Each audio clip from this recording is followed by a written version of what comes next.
El tema que traigo en esta mañana es un tema que Dios me lo comunicó a mi espíritu mientras yo buscaba dirección de Dios para ministrar en un evento en la ciudad de La Romana, mientras yo oraba en las madrugadas para que Dios me hablase acerca de lo que Él quería que yo compartiera en aquel lugar. Veía yo siempre que me postraba una visión impresionante, y en la visión yo veía un reloj gigantesco, pero lo que más me impresionaba de esa visión era la manera en cómo funcionaba ese reloj. Cuando yo enfocaba mi mirada en el reloj, yo veía que el reloj no trabajaba como constantemente yo estoy acostumbrado a ver al reloj trabajar, sino que el reloj trabajaba de una manera acelerada. Tanto los minutos como los segundos y la hora pasaban de manera rápida. Pero algo que me impactó es una inscripción que yo pude visualizar en un lenguaje raro, pero yo pude entender por revelación del Espíritu que allí la inscripción que estaba plasmada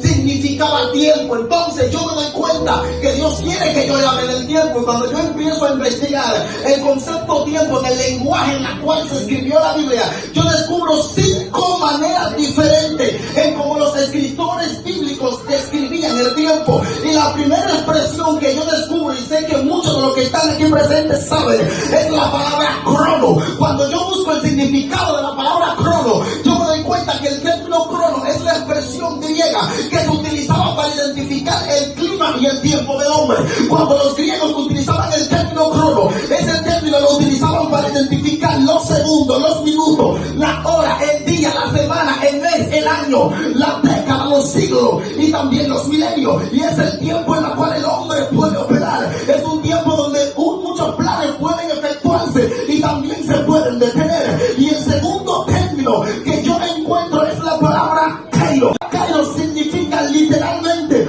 momento oportuno, momento indeterminado, cuando las cosas especiales acontecen, donde la divinidad toma esencia e interviene a favor de alguien para favorecerlo. Pero lo más interesante es que este término lo utilizaban los griegos para identificar el tiempo de Dios, el cual es un tiempo que abarca desde la eternidad hasta la eternidad.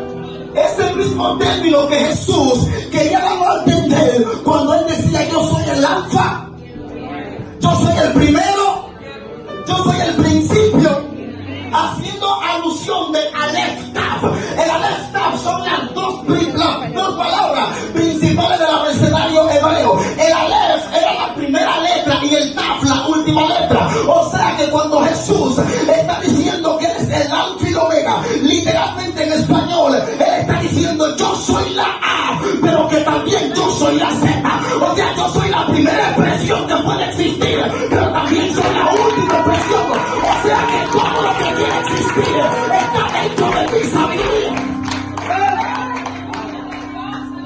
Hay alguien aquí.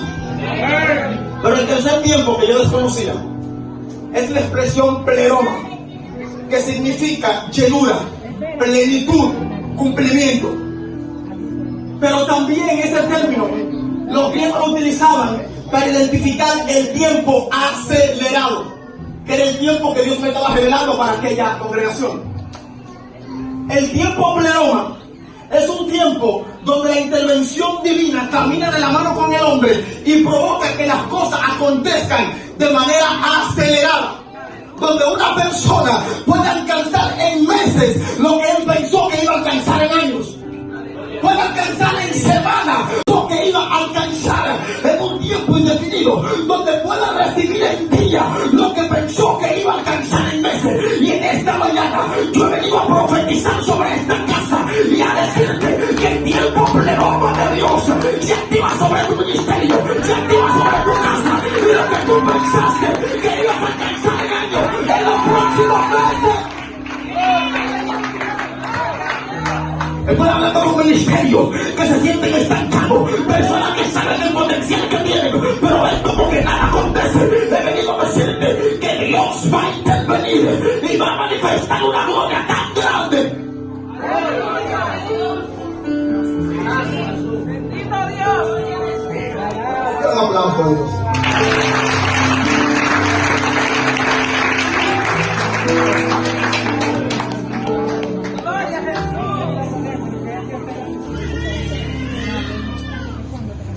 Aleluya. Amén. Siento profetizar en esta mañana.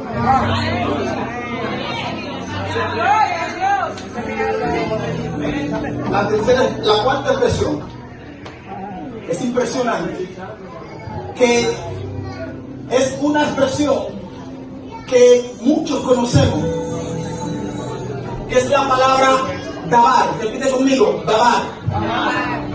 La palabra dabar literalmente significa la palabra de Dios que produce creatividad. Amén. El término dabar, el término literal, significa palabra. Pero yo descubro que los hebreos utilizaban esta expresión para identificar el tiempo presente de Dios, conocido en la literatura como el presente continuo o el gerundio. Lo que nosotros conocemos en la traducción griega como el rema. La palabra rema nosotros la utilizamos para identificar la revelación que recibimos de Dios en el presente. Por esta causa, cuando los judíos iban a utilizar el término dabar para identificar el tiempo presente de Dios, ellos no utilizaban esta expresión ni para referirse del futuro, ni tampoco para hablar del pasado, sino para hablar del presente, del aquí y ahora. ¿Por qué? Porque no es lo mismo que yo diga el pastor predica, que yo le active el gerundio y le diga el pastor está predicando. Cuando yo digo el pastor predica, yo estoy identificando una acción que él sabe hacer, que ha hecho y tal vez va a hacer. Pero cuando yo digo el pastor está predicando, yo estoy identificando un tiempo en la cual él se está aquí conmigo. Por esa causa, cuando los judíos hablaban del dabar, hablaban de la manifestación de Dios, hablaban de la palabra revelada de Dios, pero que traía manifestación. No sé si me están entendiendo. Yo declaro que esta palabra se activa sobre tu vida hoy. No es que Dios te va a sanar, es que Dios te está sanando. No es que Dios te va a libertar a tu familia, es que Dios lo está libertando. No es que la cadena se va a romper, es que la cadena se está rompiendo. No es que la puerta se va a abrir, es que la puerta se está abriendo. No es mañana, no es ahorita, es ahora. Tú estás aquí, Dios te está trabajando.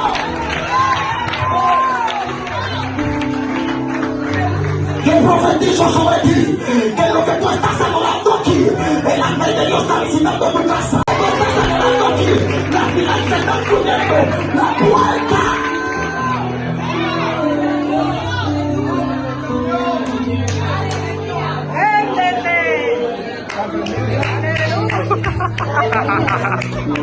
¿Sabes? Hay personas que Dios lo va a sorprender. Hay personas que Dios lo va a sorprender. Hay personas que tan puertas como el pleroma se activa. La Biblia dice que hubo una tsunamita que procuró brindarle un servicio al profeta Eliseo. Y a causa de su solicitud, Eliseo quería bendecirla. Y él manda a Giesi a preguntarle qué es lo que ella quería que le hiciera. Dice la palabra que Giesi pudo percibir que la mujer no tenía hijo y que su esposo era viejo. O sea que era imposible, según el ojo del hombre, que ella tuviera el hijo. Pero Eliseo la manda a buscar y le dice: así dice el Señor, el próximo año, para este tiempo, tú tendrás en tu mano un hijo. Y yo estoy hablando con gente que piensa que va a ser en 5 años. Yo le voy a decir que en el próximo año, Janel, a esta fecha, tú habrás andado muchas naciones. Yo estoy profetizando sobre ti que el próximo año, a esta fecha, tú vas a estar aquí predicando. Yo te estoy diciendo que el próximo año, a esta fecha, tú vas a ver una revolución donde el poder de Dios y la Señora como la carne. para esta frase del ministerio que se van a levantar. Esta lesión va a recibir una transformación.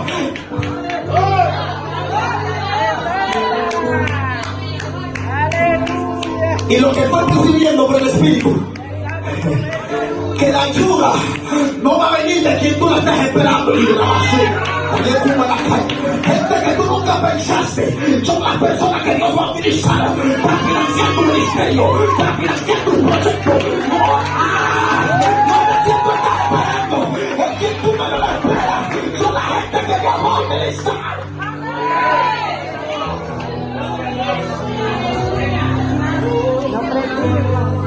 Es quien tú no lo esperas. Porque no es el hombre, es Dios. Y cuando Dios le da una palabra a un hombre, todo lo físico existente tiene que someterse a esa palabra que Dios le dio. O sea que la finanza tiene que fluir.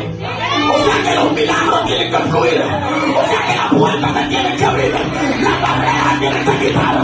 Todo lo que impida el paso tiene que obedecer para que la palabra de Dios tenga un cumplimiento.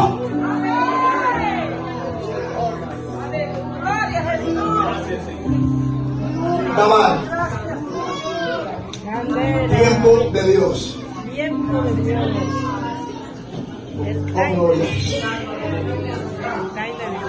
Oh, gloria a Jesús. Un aplauso.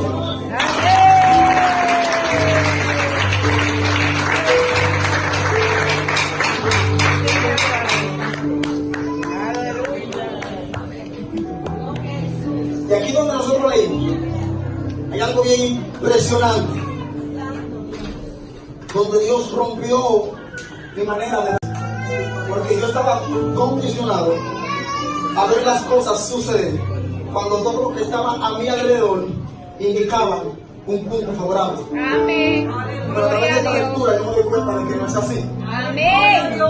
Y es que yo veo a un José que se le revela a sus hermanos y le dice, acérquense a mí, yo soy José, vuestro hermano. Y fíjense lo que él le dice: no les pese el haberme vendido para acá, para Egipto, porque fue Dios quien me envió delante de ustedes para preservarle la vida. Aleluya. O sea, en el momento del cumplimiento de la promesa de Dios, es que José se da cuenta que todo lo que él atravesó era la mano de Dios empujando el propósito. Pero cuando yo leo esto detenidamente, yo observo la palabra que Dios le da a José. Cuando tú analizas la palabra que Dios le revela, él se ve en el campo recogiendo manojo con sus hermanos, donde él observa que 11 o los 11 manojos de sus hermanos se inclinan ante él. Él tiene otro sueño, donde él observa que 11 estrellas, el sol y la luna, se inclinan ante él. Cuando tú buscas la interpretación bíblica, tú te das cuenta que la interpretación del sueño que tuvo José era que él iba a ser príncipe, rey, gobernante de una nación, de un estado, de algo que iba a gobernar. Eso era la verdad de Dios. Pero en su realidad fue vendido como esclavo. O sea, Dios me revela un reinado y yo soy vendido como un esclavo. O sea, lógicamente, ¿qué tiene que ver un reinado con una esclavitud? Pero el que haya sido vendido como esclavo fue la plataforma que Dios utilizó para llevarlo al cumplimiento del reinado. ¿Por qué? Porque si José no es vendido como esclavo, no llega a Egipto. Si él no llega a Egipto, no conoce a Potifar. Si no conoce a Potifar, no es seducida por la esposa de Potifar. Y por él rechazar esta opción, no es llevado a la cárcel. Si él no es llevado a la cárcel, no conoce ni al copero ni al panadero. Si no conoce al copero ni al panadero, no interpreta su sueño. Si él no interpreta su sueño, no lo recomiendan ante el faraón. Y si no lo recomiendan ante el faraón, entonces no le explica la revelación. Y si no le explica la revelación, entonces no recibe la coronación. O sea que todo lo que pasó José fue el mismo Dios empujándolo al cumplimiento de lo que él le prometió. O sea que todo lo que Dios permite que pase en tu vida aunque sea contrario a lo que tú esperas. Esa es la manera que Dios está utilizando para llevarte al cumplimiento de lo que Él te dio. Porque aunque todo sea contrario en el tiempo presente, eso no va a determinar ni va a impedir que lo que Dios te dijo para el futuro tenga un cumplimiento. ¿Están aquí? Pero no solamente con José, vamos con Jesús. Cuando tú lees las profecías bíblicas del Antiguo Testamento, tú te das cuenta que todas las profecías que hacían referencia a Jesús apuntaban a un rey que iba a nacer, que iba a gobernar, que iba a tener un reino eterno. Esas eran las profecías acerca del Mesías. Pero cuando tú ves el cuadro en el que nace Jesús, tú te das cuenta que Él nace en un panorama contrario a lo que nacen los reyes. ¿Por qué los reyes nacen en palacio? Nacen rodeados de oro. Nacen buscando un propósito. Gloria a Dios. A Dios no hay que entenderlo, a Dios hay que obedecerlo. Es la obediencia que Dios exige. Porque es que Dios siempre va a trabajar contrario a nuestro paradigma. Y Dios es experto rompiendo estructuras mentales. Dios nunca va a trabajar conforme al sistema. ¿Están aquí? Pónganse sobre sus pies, por favor. Eso es importante. Nacen rodeados de pedagogos, o pedagogos como se dice en griego, que son lo que nosotros conocemos como nodrizas, que eran los instructores, o instructoras que cuidaban al rey. Así nacen los reyes, o los hijos de los reyes. Pero en el panorama que nace Jesús, es un panorama contrario al que nacen los reyes. Él nace en un becerro, rodeado de animales, rodeado de pastores, personas que no lo conocía nadie. Pero que él haya nacido en esa condición no limitó el cumplimiento de la revelación que daba la Biblia acerca de su manifestación. O sea, que él haya nacido en un panorama contrario a lo que nacen los reyes no limitó que la palabra dicha por la boca de Dios no se cumpliera. ¿Por qué? Porque Dios no es hombre para mentir, ni hijo de hombre para arrepentirse. Si Dios dijo, Él lo hará. Si Él lo prometió, Él lo cumplirá.